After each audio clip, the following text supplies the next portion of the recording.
Hello everyone, welcome to the session. आप सभी का बहुत बहुत स्वागत है दोस्तों। अगर आपका टारगेट है आने वाले बैंकिंग एग्जाम, तो आज की ये वीडियो आपके लिए इम्पोर्टेंट इसीलिए है क्योंकि इस वीडियो में हम लोग एक डिफ़िकल्टी लेवल का कंपैरिजन करेंगे कि आरआरबी क्लर्क, आईबीपीएस क्लर्क और एसबीआई क्लर्क के अंदर किसका लेवल क्या होता है। मतलब मैं एक पॉइंट पे नहीं, अलग अलग बहुत सारे पॉइंट्स पे आपके साथ बात करूंगा। जैसे सबसे पहले हम एग्जाम पैटर्न का कंपैरिजन देखेंगे तीनों का कि क्या होता है। फिर सेक्शन वाइज डिफ़िकल्टी देखेंगे कि क्या रहती है।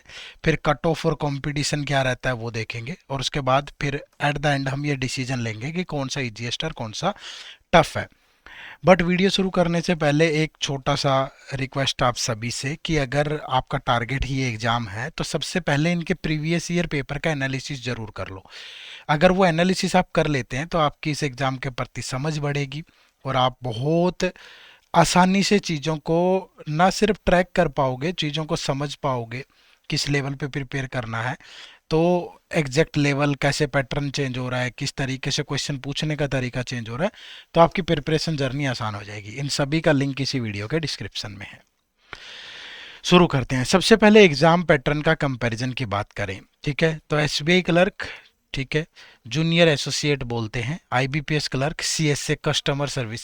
एसबीआई क्लर्क नहीं होता, जूनियर एसोसिएट बोला जाता है। आईबीपीएस क्लर्क की बजाय IBPS CSA customer service associate होता है। और आरआरबी क्लर्क की बजाय ऑफिस असिस्टेंट होता है। ठीक है, क्या होता है? Office assistant. ठीक है, तो ये तीन अलग अलग तरह की पोस्ट हैं। हम क्लरिकल के नाम से बच्चे थोड़ा ज़्यादा इम्प्रेस होते हैं तो क्लर्क इनको बोल देते हैं, अदरवाइज ये नाम से वैकेंसी जाती है। ठीक है, तो अगर सबसे पहले एसबीआई क्लर्क की बात करूं तो प्रीलिम्स में क्वांट, रीजनिंग और इंग्लिश 100 क्वेश्चन है, 100 मार्क्स के। फिर मेंस के अंदर reasoning and computer aptitude, quant, GA और इंग्लिश लैंग्वेज टोटल 190 क्वेश्चन है। ठीक है, जो कि 200 नंबर के होते हैं। ठीक है, उसके बाद फिर अगर मैं आईबीपीएस क्लर्क की बात करूं तो यहाँ भी प्री के अंदर क्वांट, रीजनिंग और इंग्लिश 35, 35 और 30 टोटल 100 क्वेश्चन है। ठीक है, मेंस के अंदर इस बार पैटर्न चेंज हुआ था। 2025 के अंदर 155 सवाल थे। ठीक है, कितने क्वेश्चन थे? 155। मार्क्स 200 ही थे, थोड़ा सा चेंज हो गया था। तो ये अलग अलग सब्जेक्ट के रहते हैं। ठीक है, उसके बाद आरआरबी क्लर्क की बात करें तो प्रीलिम्स में 80 मार्क्स है, यानी 40 क्वेश्चन क्वांट और रीजनिंग के। उसके बाद मेंस के 200 मार्क्स के 190 क्वेश्चन होते हैं। ठीक है, तो ये आपको ध्यान रखना है क्योंकि कंप्यूटर के 40 क्वेश्चन 20 मार्क्स के हैं और बाकी क्वांट और रीजनिंग के 50 क्वेश्चन 60 मार्क्स के हैं। ठीक है, तो 190 क्वेश्चन है और आपका पूरा इस तरीके से चीज़ें रहती हैं। क्लियर है? तो ये आपकी पूरी कहानी है। और कोई भी इंटरव्यू जो है वो, चाहे वो एसबीआई है, आईबीपीएस है या आरआरबी है, किसी तरह का इंटरव्यू वगैरह नहीं होता है। ठीक है, डायरेक्ट मतलब आपका मेंस एग्जाम में प्रीलिम्स स्कोरिंग होता है नहीं होता। प्रीलिम्स सिर्फ क्वालिफाइंग होता है, मेंस स्कोरिंग होता है और मेंस के बेस पे ही आपका जो है वो सिलेक्शन हो जाता है। ठीक है, चलिए उसके बाद exam pattern comparison. Exam pattern की अगर मैं बात करूं, सबसे पहले अगर मैं एसबीआई क्लर्क की बात करूं तो 3 सेक्शन है, मैंने बताया था प्रीलिम्स के अंदर हाई स्पीड चाहिए, ट्रिकी क्वेश्चन होते हैं आपके। ठीक है, मेंस के कोई सेक्शनल टाइमिंग की नहीं है तो फ्लेक्सिबिलिटी रहती है थोड़ी सी, और जीए जो है वो एक बड़ा रोल अदा करता है। ठीक है, आईबीपीएस क्लर्क की बात करूं तो स्टैंडर्ड पैटर्न होता है, बहुत ज़्यादा ट्रिकी नहीं है। प्रडिक्टेबल स्ट्रक्चर जैसी चीज़ें पूछता है वैसे ही आती है। मेंस में सेक्शनल टाइमिंग भी होती है और बैलेंस्ड पेपर होता है। ठीक है, अगर आरआरबी की बात करें तो प्रीलिम्स में बहुत इजी पेपर है। ठीक है, डायरेक्ट क्वेश्चन होते हैं। मेंस में भी फोकस, स्पीड और एक्यूरेसी पर रखिए। जरूरी नहीं है इंग्लिश, आप हिंदी भी सेलेक्ट कर सकते हैं, तो हिंदी से भी आपकी सिलेक्शन हो जाएगी। ठीक है, तो ये थोड़ा सा बहुत ब्रीफ में हमने एनालिसिस किया है। टॉपिक सेम है, सिलेबस सेम है, अंतर सिर्फ लेवल का है, क्वेश्चन पूछने के तरीके का है। ठीक है, वही मैथ एसबीआई क्लर्क में, वही आईबीपीएस में, वही आरआरबी क्लर्क में होता है। ठीक है, कोई फर्क नहीं है, बस क्वेश्चन एसबीआई में थोड़े, एसबीआई क्लर्क में थोड़े टेढ़े होते हैं, आईबीपीएस में थोड़े बैलेंस्ड होते हैं, आरआरबी में आसान होते हैं। ठीक है, ये ध्यान रखना है आपने। उसके बाद सेक्शन वाइज डिफिकल्टी की अगर बात कर लेता हूँ। ठीक है, अगर क्वांट की बात करें तो SBI clerk moderate to tough level पे प्रिपेयर करना पड़ेगा आपको। मैं प्री और मेंस दोनों की बात कर रहा हूँ, कैलकुलेशन अच्छी चाहिए आपको। आईबीपीएस क्लर्क में मॉडरेट होगा, स्टैंडर्ड डीआई और अर्थमेटिक से काम चल जाएगा। आरआरबी क्लर्क में बहुत ईजी होता है, स्पीड मैथ का ज़्यादा रोल है, बेसिक अर्थमेटिक भी आपका ठीक ठाक है तो भी आप सिलेक्शन ले सकते हैं। ठीक है। फिर वही है कि कट ऑफ ज़्यादा जाती है, उस पर बात आगे करेंगे, बट अभी के लिए रीजनिंग में पजल इंटेंसिव और ट्रिकी होता है पेपर एसबीआई में, और आईबीपीएस में लेस ट्रिकी होता है एसबीआई के मुकाबले, ठीक है। और आरआरबी में इजी होता है, डायरेक्ट क्वेश्चन पूछे जाते हैं। इंग्लिश या हिंदी की बात करें तो एसबीआई और आईबीपीएस के प्री और मेंस दोनों में इंग्लिश रहती है, मॉडरेट होता है, कॉम्प्रिहेंशन बेस्ड होता है एसबीआई में, बट आईबीपीएस में ये प्रेडिक्टेबल पैटर्न पे होता है। और आरआरबी के अंदर ये सिंपलर लेवल है बिल्कुल। आप चाहो तो हिंदी की बजाय, सॉरी इंग्लिश के बजाय हिंदी भी चूज कर सकते हो। प्री में तो आता ही नहीं है, मेंस की बात करें, ठीक है। अगर जीए की बात करूं तो एसबीआई में टफ है जीए थोड़ी सी। बैंकिंग कम से कम 5-6 महीने की करंट अफेयर करनी पड़ेगी, कंसेप्ट बेस्ड है, फाइनेंशियल अवेयरनेस रिपोर्ट स्कीम से क्वेश्चन होते हैं। आईबीपीएस की बात करूं तो मॉडरेट है, 4-5 महीने की करंट अफेयर, स्टैटिक्स से भी थोड़े क्वेश्चन होते हैं, डायरेक्ट है, ज़्यादा कंसेप्ट पे बेस्ड नहीं है।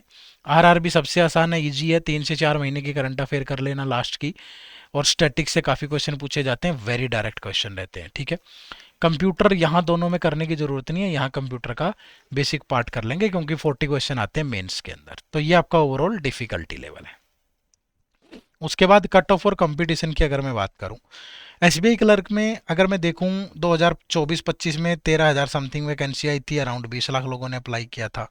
2025-26 में 5180 रेगुलर और अराउंड 18 लाख लोगों ने अप्लाई किया है। आईबीपीएस क्लर्क में 2024 में 11,000 वैकेंसीज थी, तो अराउंड 8 लाख लोगों ने अप्लाई किया। 2025 में 13,500 वैकेंसीज थी, अराउंड 12 लाख लोगों ने अप्लाई किया, ठीक है। आरआरबी क्लर्क की बात करूं तो 2024 में अराउंड 5800 वैकेंसीज है, 10 लाख लोगों ने अप्लाई किया। फिर 8,000 प्लस थी तो 15 लाख लोगों ने अप्लाई किया। ये तो कंपटीशन लेवल है। अगर कट ऑफ की बात करें तो एसबीआई क्लर्क में कट ऑफ हाई जाती है, स्टेट वाइज जाती है, तो मैं यहाँ पूरा बता भी नहीं सकता हूँ, ठीक है, बट हाई रहती है। आपका टारगेट 80 प्लस ही होना चाहिए, ठीक है। अगर आईबीपीएस क्लर्क की बात करें तो मॉडरेट कंपटीशन है, कट ऑफ बैलेंस्ड है, ठीक है। तो अगर आप यहाँ भी देखेंगे तो यहाँ भी आपका टारगेट 70 प्लस ही होना चाहिए, 70 के अराउंड होना चाहिए। आरआरबी क्लर्क की बात करें तो कंपटीशन डिपेंड करता है स्टेट और जोन पे, cut off can be low to moderate, ठीक है, बट कट ऑफ यहाँ भी 80 में से 70 प्लस जाती है, ठीक है। कई जगह तो 78 79 ऐसे भी कट ऑफ होती है, तो बड़ा हाई कंपटीशन है यहाँ, ठीक है। एग्जाम का लेवल हल्का है तो फिर जाता भी उसी तरीके से है, ठीक है। उसके बाद बात करें इजी वर्सेस टफेस्ट एग्जाम, इनमें से कौन सा है, तो सबसे जो इजी है मेरे मायने में वो आरआरबी क्लर्क है, क्योंकि क्वांट रीजनिंग हिंदी आप चूज कर सकते हो, क्वांट रीजनिंग का लेवल भी बहुत ज़्यादा नहीं है, जीएबी भी स्टैटिक पार्ट बहुत आता है, ठीक है, और कंप्यूटर वगैरह आपको करना पड़ेगा मेंस के लिए, ठीक है। फिर मतलब एग्जाम के लेवल के हिसाब से बात करें, कंपटीशन के हिसाब से बात नहीं कर रहे। अब अगर पेपर इजी है तो कट ऑफ भी उतनी हाई जाती है, ये बात ध्यान में रखिएगा। आईबीपीएस क्लर्क मॉडरेट है, यहाँ भी आपको मतलब ठीक ठाक स्कोर आपका होना चाहिए 70% प्री में, ठीक है। एसबीआई क्लर्क इनमें सबसे मुश्किल है, तो सबसे ज़्यादा एसबीआई, फिर आईबीपीएस, फिर आरआरबी सबसे आसान है, ठीक है। अगर आप इन सबको प्रिपेयर करना चाहते हो तो आप हमारे बैंकिंग एग्जाम के महापैक कोर्स से भी जुड़ सकते हो, ठीक है। इसमें आपका क्वांट रीजनिंग और इंग्लिश कंसेप्ट क्लास के साथ साथ टॉपिक वाइज टेस्ट प्री और मेंस लेवल, करंट अफेयर पिछले 1 साल के साथ में updated till exam, monthly compilation, MCQs दोनों रहते हैं।